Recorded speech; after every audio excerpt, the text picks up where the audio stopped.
When we look at the comments coming from Israel and U.S., they claim to have eliminated most of the top leaders, and as if we actually do believe Trump, according to him, they've obliterated the missile system, they've obliterated the regime.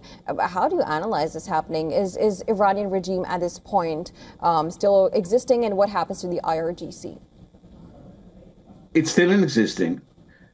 Their ability to respond is surprisingly lower than in June. Obviously, they're fighting against 10 states, essentially, including Cyprus. That's not that easy. And much of the ammunition, much of the short-term and mid-term missiles are in an effort to intimidate Arab smaller states in the Gulf. And I think the result is, as you know, we talked the other day, is the opposite. It's Qatar essentially claimed to have already participates in the fight against Iran, not the U.S.-Israeli fight, but because its sovereignty was infringed, they're responding, retaliating. And there is a big question whether Saudi Arabia, which has much larger army, much larger air force, might enter to the combat. So Iran is in very precarious situations.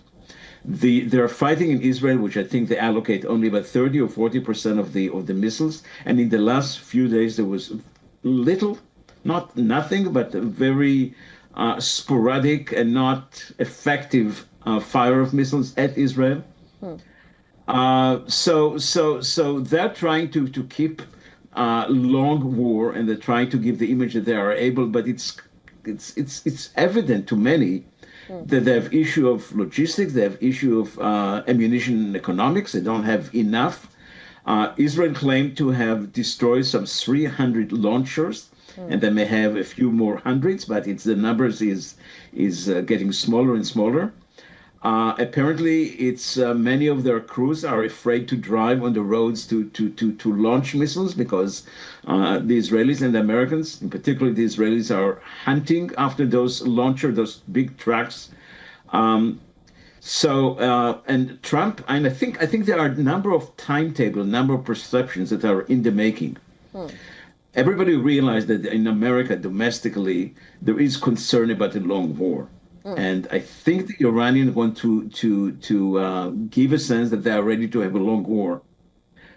The president gave a statement that it could take 4 or 5 weeks, and it's okay. I think he wanted the Iranians to hear it more than the domestic ears. Essentially, he can stop whenever he wants to stop. The Israeli wants to give impression that they can continue with that intensity for indefinite amount of time. Obviously, they cannot, but they want to give that sense. And obviously, those perceptions of times are not fully coordinated. I think that Iran is mistaken about its own ability, and I think that Iran already, its ability has significantly degraded, in particular in the area of missiles. About the regime itself, so far it survived. But remember that the president told the Iranian people, wait when I will tell you to get out of the streets. Not yet. This is just the beginning. So there is still unknown. We are at the 5th days, but there is still many questions that are open. Absolutely. And there is one more question that, of course, as you mentioned, domestically has been raised for Trump is why did they even launch this attack? And apparently, just to clarify why U.S. attacked, this is obviously after Marco Rubio has suggested that strikes were prompted by knowledge of an imminent Israeli operation against Iran. There seems to be no clarity on why this even launched. And then also no clarity of what the goal is, because we began by saying that, of course, Americans, of course, U.S. did say that they wanted to obliterate any chance of Iran making any nuclear weapon, and then they escalated to the regime. They wanted to change the regime. On the other hand, now they want to eliminate the ballistic missile sites and everything as of now. So when we look at the goal, what's the goal for U.S. at this point?